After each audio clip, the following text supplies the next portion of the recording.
We are live, Joe. I have to smash that retweet button. Yep, and I am smashing it right now. People are coming. Button smashed. Yeah. Geez, Michael McMahon already has a question. And brother, we've seen you were in the chat section 5 minutes before the broadcast started. I had a mini heart attack thinking Is that that we like were a live. little tip of the cap or what? Charlie's in the Charlie's house. with us. What's up, guys? Screaming A. Smith. Oh, yes. Excellent. All right. You ready to do this? No, I'm not. You have to acknowledge the new. I saw it earlier on the Zoom call. I know, but this is the first live broadcast in which I have like a rich mahogany bookshelf with many leather-bound books behind me. There's actually like 0 books behind me. You look like you've really just classed it up. And the thing for me is I just know that you've repositioned yourself in the same room that you've been in. You know what I mean? But you got a beautiful desk, man. I'm happy that people Thank you. It's my father's desk, actually. It runs in the family now, so we're putting it to good use. Now, we got that out of the way. I got a new light kit, upgraded the office here. I'm ready to rumble. I don't know about you. Yep. Yeah? All right, it's on you. What's better than this? Guys being dudes here on the Draft Dudes podcast, presented by Locked On. It's Joe Marino and Kyle Krabs from the Draft Network, and we are your hosts here on this live Takes on Takes episode of the show. It's Monday night. We're Tuesday in your podcast feed. Kyle is sipping either tea or whiskey. No, it's not tea. Well, then it's whiskey. Little clink. Here we go. Welcome, sir. Old Forester 1920. Wow, breaking out the good stuff for Takes on Takes. For the folks at home, that's right. Here to bring my A game. Hear that. All right. So I got one in the hopper that I want to give you to start. Okay, very good. Is it from somebody in the chat or no. It's from Twitter? Okay, this great. Is from Twitter. Came very 36 good. Minutes ago. And it says, from Jake, he goes, I would rather have prime Dan Marino than prime Drew Brees. I mean, Dan's got better traits, right? Yeah. So I actually don't think that's hot at all. No. Dan played on a team with trash defenses after 1988. They lost Dwight Stevenson in the height of a Hall of Fame career because the Jets chopped him down from behind on an interception and blew out every ligament in his knee. And they passed the ball. You know what I did watch the other day? I watched the 85 Bears-Dolphins game. Yeah. And I didn't realize, I'm watching this game, and they're talking about how the Dolphins, they were 8-4 at the time, playing the undefeated 12-0 Bears on Monday Night Football.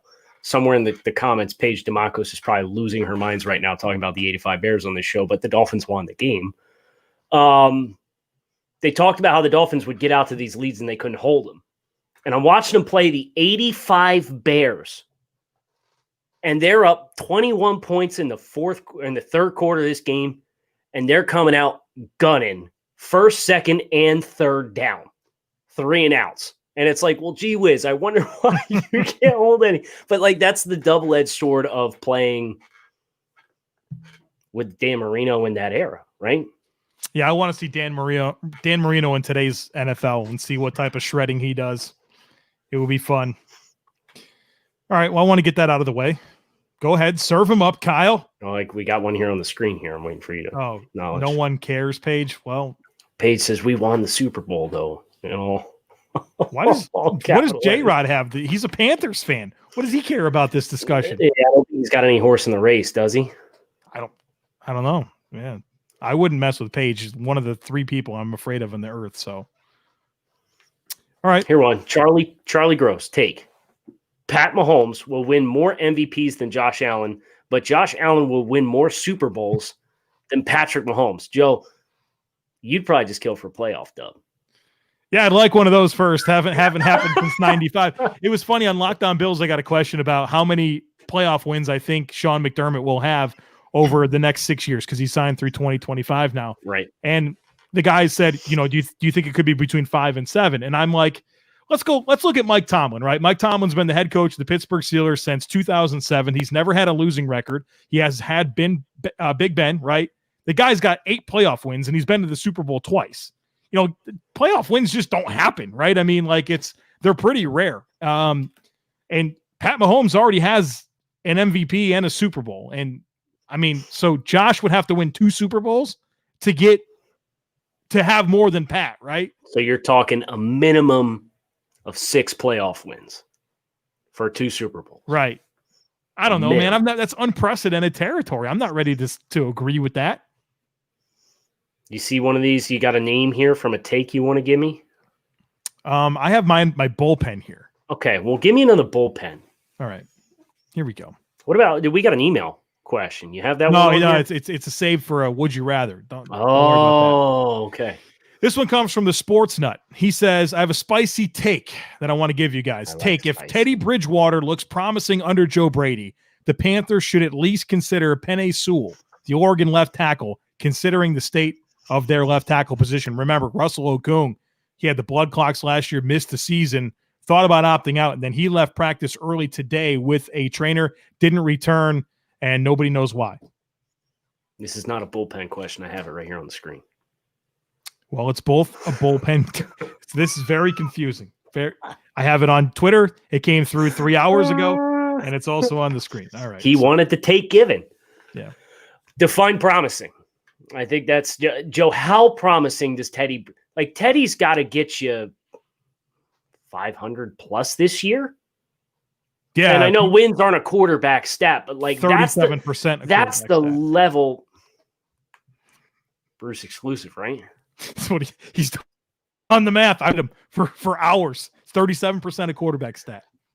It's not a true, tried and true, clear cut quarterback statistic, but that's the level of play you would probably have to see from Teddy to get them to that point when you take into consideration what the rest of this roster looks like, how bad the secondary projects to be.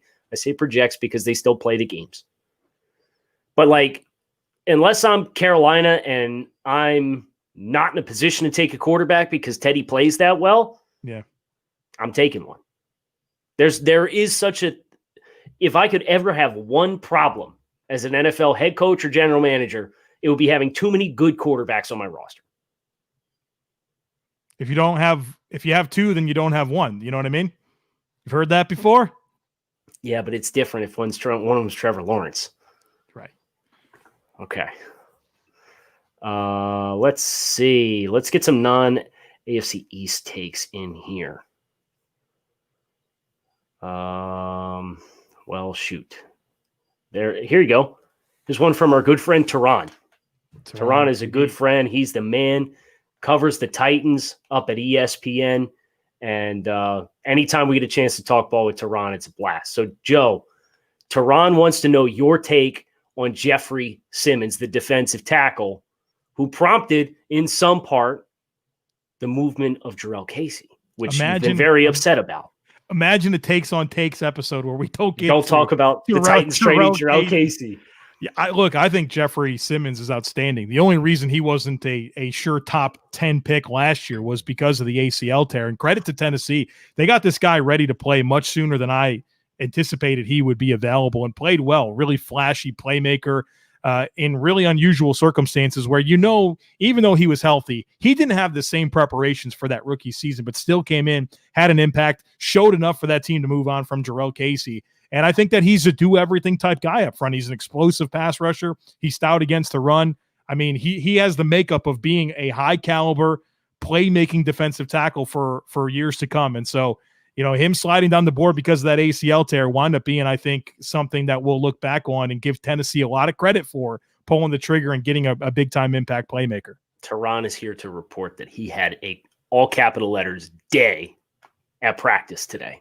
Yeah. Which should be to the surprise of absolutely nobody, which is crazy, right? Because even his turnaround time from the ACL was freakishly short. It was 7 months, and he was back, and he looked explosive. Yeah. That's how you know you got a really special athlete, right? In that you are that explosive with that short of a recovery time from an injury that typically really saps you of twitch and quick twitch. You can get back to functionality in a short period of time and relatively close to full range of motion, but that power and explosiveness, no, that's what makes him crazy. Here's a non-football take for us. Loaded nachos are superior to tacos and burritos. All the way out. That's you don't a like bad loaded take. nachos? No, over tacos and burritos. Here's my biggest problem with loaded nachos. How do you choose? Soggy. Well, they get soggy, but how do you choose to eat them? It's an appetizer. You make a mess. Yeah. It's a hot mess. No, give me the tacos and burritos. It's literally like just a better version of that, but like organized, and you can have variety with the flavor. Jets take. Sam Darnold is good, but Jets D regresses, goes 6-10. Adam Gase is gone. Rams go 4-12. Jared Goff is a disaster in salary cap hell. No draft picks. McVay wants out. Jets trade a Seattle first for McVay. This is an all-time galaxy brain scenario. It's not going to happen, but. Wow. First of all, I think if the Jets go 6-10, they would overachieve. Yes. We are down on this roster. Statement. I know Michael Christopher gave us a take that basically was wanting us to really justify our take that the Jets go 3-13 and talked about how the offensive line is better and that defensively it's improved because they got cornerbacks now and Chris Herndon's back. But I think the leadership. I don't agree. Pierre Desir, right? Maybe who signed an extension and the Colts got rid of him after 1 year. Correct. So look, I'm not high on that room. Corners. Right, but you don't have pass rush. This is what Michael's saying. This was a top 10 you defense. You lost your last best year. safety and defensive back. You lost your best linebacker. They never had Mosley. You lost your best receiver. Le'Veon Bell averaged 3. Here's a fun stat. When's the last time Le'Veon Bell ran for 30-plus yards on a single rush? I don't know, 2017. 2016. Pretty sure he hasn't had a 20-yard rush since 2017. So to address the point here, no, I don't believe in this Jets team. I think that their talent is lacking everywhere. I think they have poor coaching. They have a quarterback that has a lot to prove and has not been supported. They lost their two best players on defense in Mosley and Adams. So 6-10. If the Jets go 6-10, I will be very surprised. And I mean, it would be if you have to be off turnovers and conservative offense. Let me ask you this. I quote tweeted, I forget who it was, Tom Pelissero, I think it was. He tweeted the Jets wide receiver depth chart. And I said, entering year 3, the Jets haven't really surrounded Sam Darnold with the talent they need to make a decision on how good he is or is not as a quarterback. And I got an argument from somebody who said that they actually thought the top 3 wide receiver trio of Denzel Mims, Rashad Perryman, and Jamison Crowder was pretty solid. So my question for you is, how many wide receiver trios in the NFL would you probably rather have than that trio of players as your top 3? I mean, I don't want to go through the whole thing, but I can't think of any that I think it's better than. Okay. Right? I mean, what trio is that better than? I mean, the Ravens, maybe. What do they have? Hollywood Brown, Miles Boykin, and Seth Roberts or something? It's Willie Snead is Willie Snead. I always get those two guys crossed up. Yeah. I might take the Jets. I don't know. But even still, they got a much better backfield, much deeper backfield. And I don't know, we're not at all concerned that, for having Le'Veon Bell and wanting to hang our hats on Le'Veon Bell, the team brought in Frank Gore and LaMichael Pirine this year. I'm sitting here making an argument about Lev Bell being like an identity piece on your offense, averaging 3.2 yards per carry. And I get the offensive line's better, but Lev was so good. I had this conversation with somebody privately talking about Lev was so good because at his size, he was so patient, but then he had that explosiveness to really get into the hole, right? The dude has averaged 24 touches per game every single game since he came into the NFL. Getting close to 30 now. Do those legs still have that same amount of life? Does he? Nobody's worried about playing Le'Veon Bell. No, not one team. If that's a running back you have to go up against, nobody's worried about that. We done bodying the Jets? Yeah, we need to move on. I got to take on YouTube from Jake. The upcoming wide receiver class will be better than the 2014 class. I could see your producers pulling up the 2014 class for me, right? Mm-hmm. So 2014 was like Odell, Jarvis, Allen Robinson was in this class. Sammy Watkins was in this class. There were some stinkers in this group too. And I'm sure I'm forgetting somebody obvious that's good.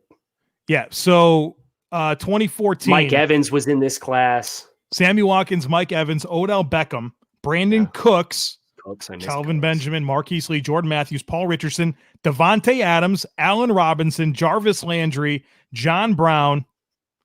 Jeez Louise. Yeah, no, it ain't going to be better than that. And this is a really good wide receiver class, but like, how are you going to bet on that many hits? Like, not even hits, but like stud receivers.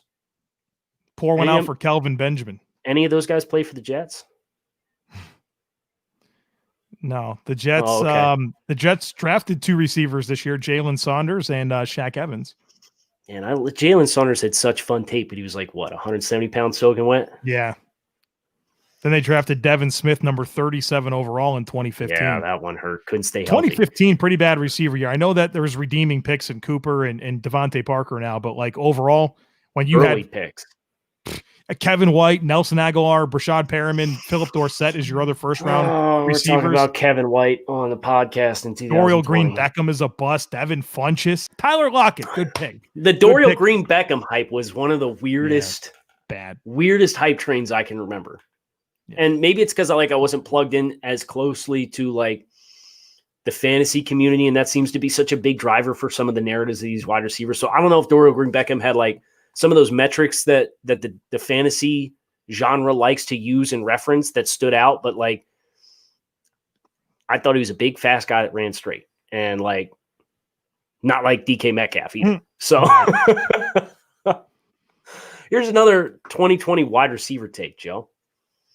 With his time to shine, presumably in 2020, and the John Ross speed effect, Jalen Waddle will not fall out of the top 10. I think we're buying this tape. Yeah, we've been in on this for sure. I mean, Waddle's not just like a fast guy. Like he's very good after the catch, and he's been very good vertical receiving, and he's unbelievable as a returner. Yeah. He makes big plays. Every team wants big plays. Remember that time we stood next to each other in the stands at Bryant-Denny and watched him run back that punt against LSU, and we collectively lost our mind with how fast he was and how many angles he broke? I don't know if he was faster than Hollywood, who we saw live the year before at Morgantown. Those are the 2 fastest human beings I've ever seen moving in a football game. Just a different plane of existence, brother. Just move different.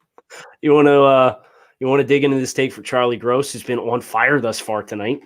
The Chicago Bears are the worst QB franchise historically in the NFL. Yeah, it's true. Who's had worse quarterbacks than the Bears? Jacksonville. History.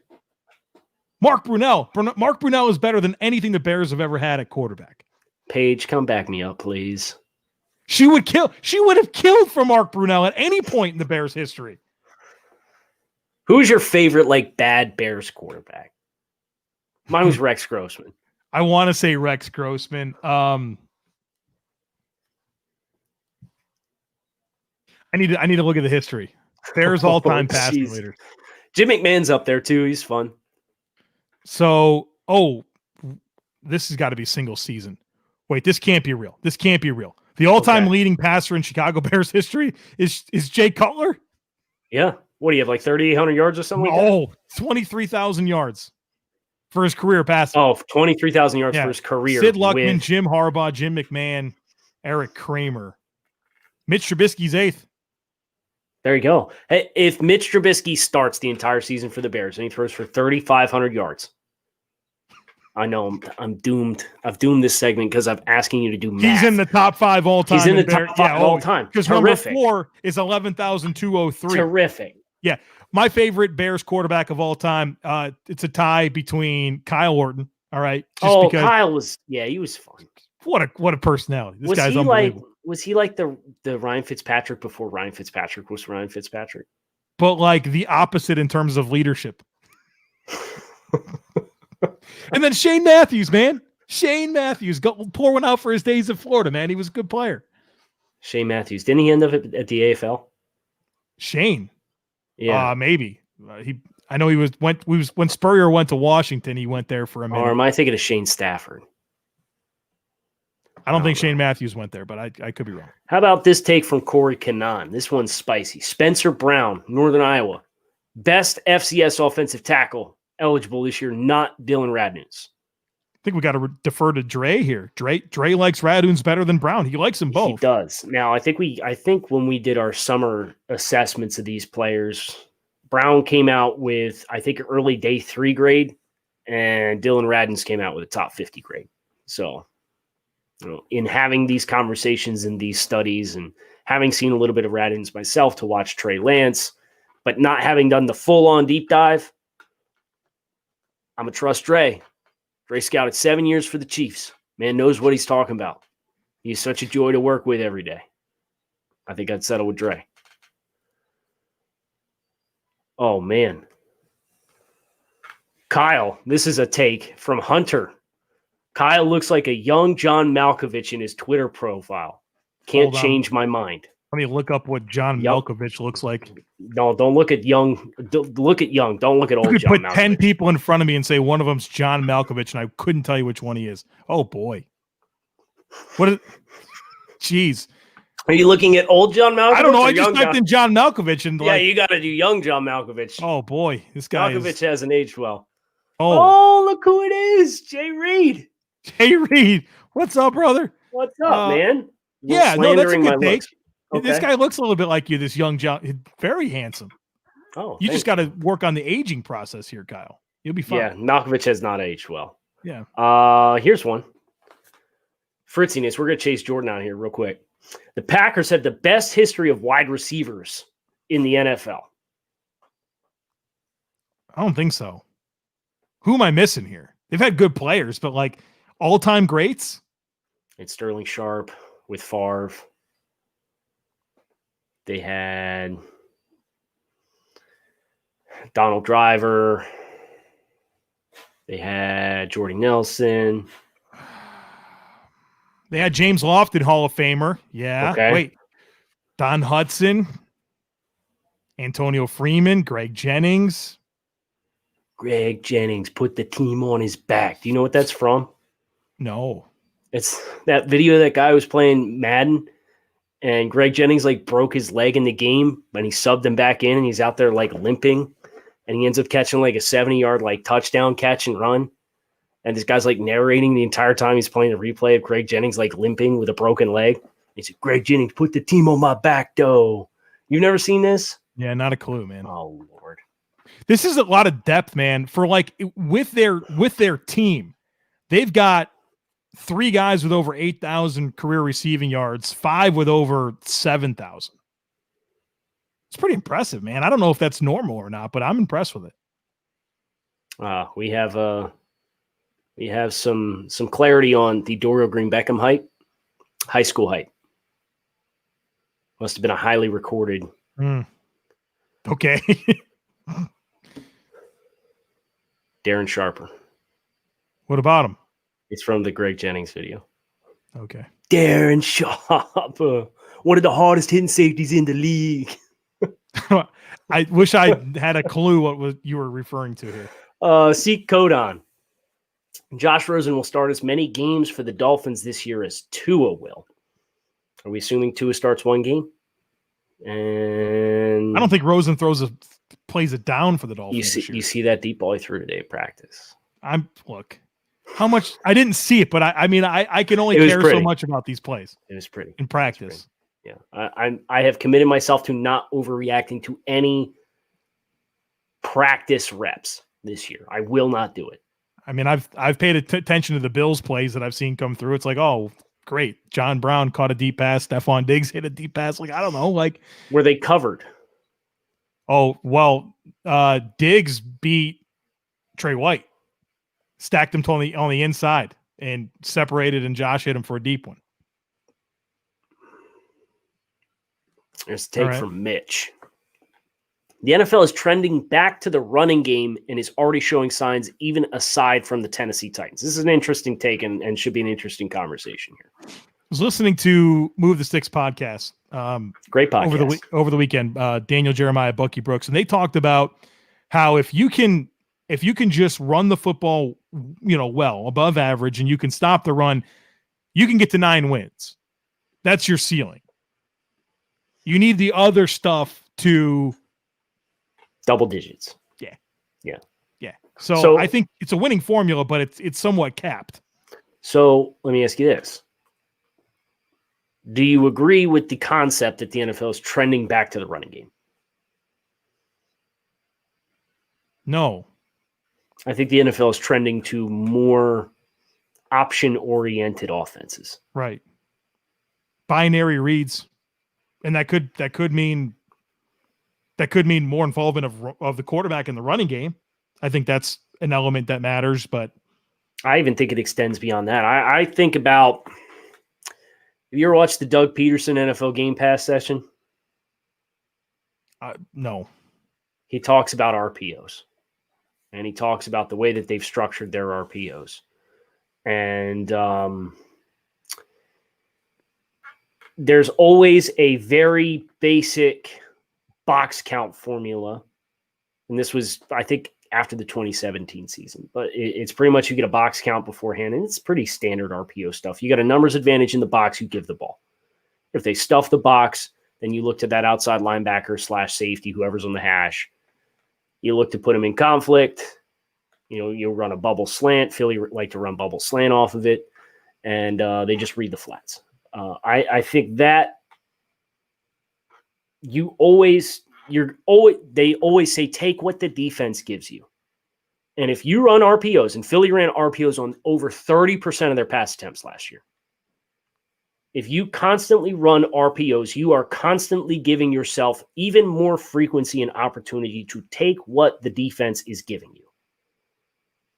Will that result, based on the trends in spacing the field, in more runs? Maybe, but I don't think it is strictly a matter of everybody is going to beef up their offensive lines. They're going to try and run in between the tackles, and they're going to challenge you. Mitch's evidence is 5 of the top 6 teams in the NFL in rushing made the playoffs last year. Those are volume stats. I mean, you run more. You run more because you're winning the game. Right. I would like to know yards per carry, there's got to be a better metric to tie that in. We have to recognize Rahul. He's one of our Euro friends. Yeah, he's up late, man. And he's up late to get this take in. So we got to acknowledge him. A top-tier safety is more important and provides better positional value than a top-tier cornerback. I disagree. Yeah, I disagree as well.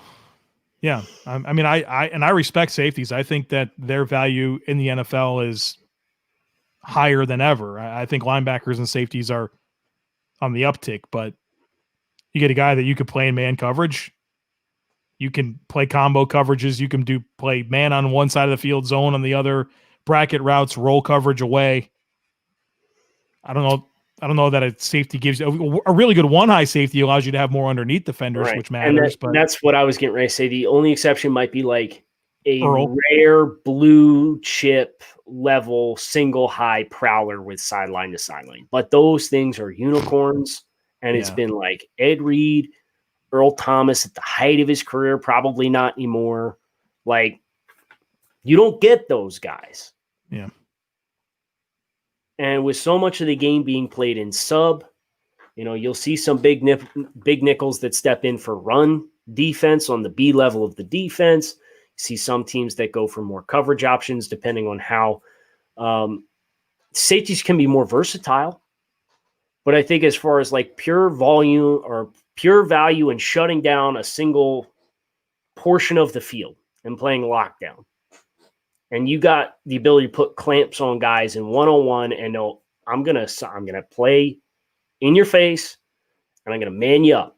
And if I know I can eliminate you from the reads every single time and force the offense to immediately go read the other side of the field, even if you have a numbers advantage, because you're that elite and blue level at what you, or blue chip at what you do, I think that has the most value because it really influences safety that plays deep over the top. You still have the full width of the field to work with. Corners cut out width of the field. You can't work with the entire field anymore. I think that's the best, simplest way for me to put it. Serve up this paranormal fox. I want to go on record here. The Tyler Bass? Yeah. All right, here we go. Take Joe buys a Tyler Bass jersey after he kicks the game winner against the 49ers in the Super Bowl. It doesn't have to be the 49ers. If Tyler Bass hits a game-winning kick in the Super Bowl, I promise you, I will buy his jersey. Will you ever take it off? I'm not going to include that as part of this because I'd like to stay married. But you have my word. I will get an authentic Tyler Bass jersey. Yeah, I want the like stitched and everything. Yeah. Oh, I'm going to glue it to your body. If he hits a game-winning kick in the Super Bowl, yes. I think that's an automatic, like, if there was a dude that provided a game-winning play for your team in the Super Bowl, you're obligated to get that jersey, right? Right, and I haven't bought in a Bills jersey since C.J. Spiller. Oh, yeah. I'd probably stop buying them, too. Yeah, and it's 28. The guy changed his number the next year to 21. You got to have the jersey insurance. They have that these days. Just don't buy jerseys of players that are active. That's my new personal rule. Yeah. Except for if it's Tyler Bass, he hits a game winner. Where do you stand on the whole like grown men can't wear men's jerseys thing? First of all, let people like things. People will be free. You will have a better quality of life if you just remind yourself that it's okay to let people like things. Don't be critical of them. You don't have to all agree on every consumable item. Like yeah, just let people like things. So if that's not for you, it's not for you. Move on with your life. If people want to wear jerseys of other grown men and that's cool with them, do that. Mitch owned a Matt Castle jersey. What team? I'm assuming it's a Patriots jersey. No way. Mitch, you need to tell us right now what team you're talking about here. Imagine. Didn't he go to the Chiefs to be the guy? It's got to be the Chiefs. Yeah, he did. It's got to be the Chiefs. And man. I think that didn't end well either. What's the worst jersey you own besides Minkah Fitzpatrick? Stinker. You wore that crap in my house. I did. Toss that on. I'll never forget it. It's going in the. I'm sitting in this chair. You were in that love seat. I turn around and you got a damn Minkah jersey on. Yeah, it was after Joke's the Dolphins. On you, brother. It was after the Dolphins beat the Bills in that was first time they played in 28. It was. It absolutely was. You got up and went to the bathroom and came back out, and I had it on. I had it on call just in case. Yeah. So what's your worst one besides that? It might be Chad Henne, but like I played. Oh, you were in. Yeah, I got it for Christmas, and I played high school ball with Chad. Okay. So like right. He was a freshman, or I was a freshman his senior year at high school. So, Paranormal Fox already has an AJ Epinesa jersey. I used to buy the Bills' first pick every year, and it stopped with CJ Spiller.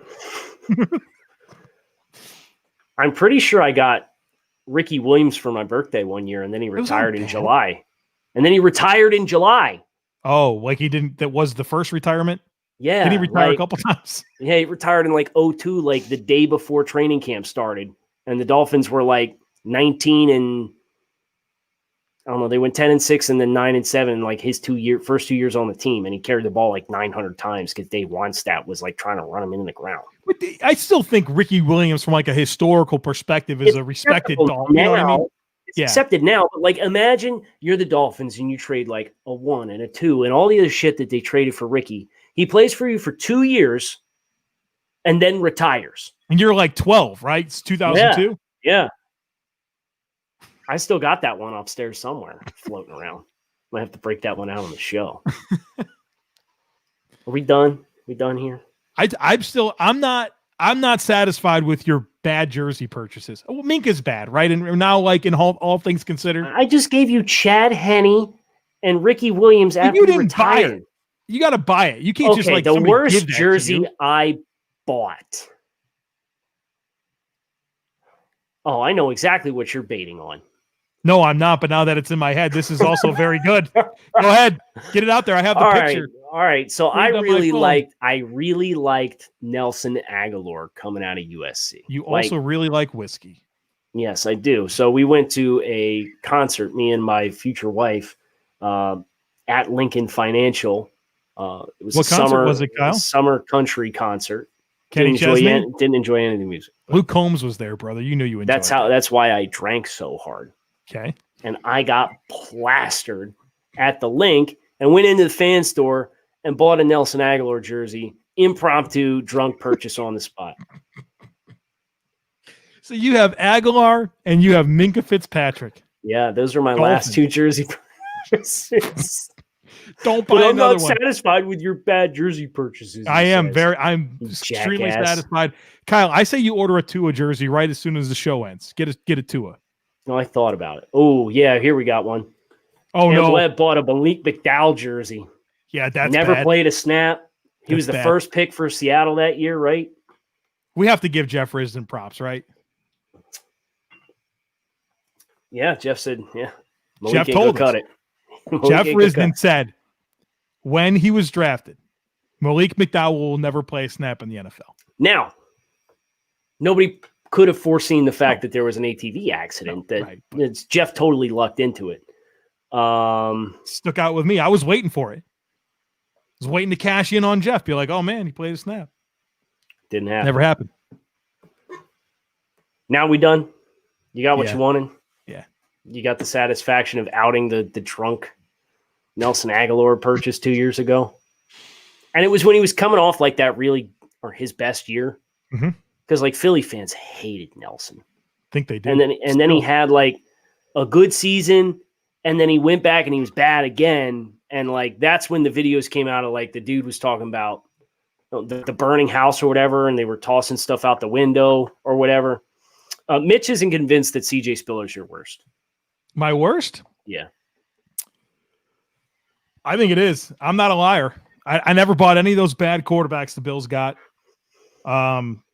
Schobel, Eric Moulds, Paul Posluszny. I had Marshawn Lynch, Troy Vincent.